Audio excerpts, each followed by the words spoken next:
it's a really old, I would say, outdated approach to management of hazardous waste to simply, that dilution is somehow the solution to pollution and putting it out of sight, out of mind.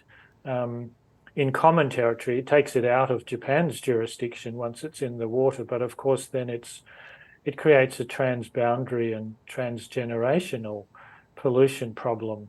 So you are not convinced? No, I have to say I'm not convinced. TEPCO has unfortunately a history during the whole management of this disaster and even before. In 2013, it emerged that there had been large leaks of water into the ocean, which TEPCO had concealed. In 2018, it emerged that the treated water, 70% of the water that had already been treated by the purification system had multiple radioisotopes above the regulatory limits, in some cases up to 20,000 times higher than the regulatory limit. Firstly, we don't really know what's in the tanks. And secondly, we haven't got evidence that the purification system will work. The Japanese government has simply said, well, we'll just have to put the water through the system as often as is required to make it clean. But this is not something that should be taken on faith. This should be taken on demonstrated evidence that it works.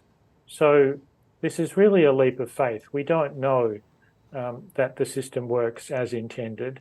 So unfortunately, the history of this doesn't leave much grounds for confidence and the evidence available. And I should remind your viewers that in 1991, there was a serious scandal when TEPCO was shown to have, over many years, falsified building reports and regulatory inspection reports, and the chairman of TEPCO had to resign. So the company has a long history of bad behavior. And the most important examination of the Fukushima nuclear disaster, I think, was the independent investigation commission that the Japanese parliament commissioned, the first ever and only such commission. And it was very scathing in its report in 2012 that public health and safety was not the priority and that the management of the disaster had been incompetent. Those who led that investigation, particularly Professor Kiyoshi Kurokawa, has repeatedly said since that very little has changed in Japan in the management of nuclear issues.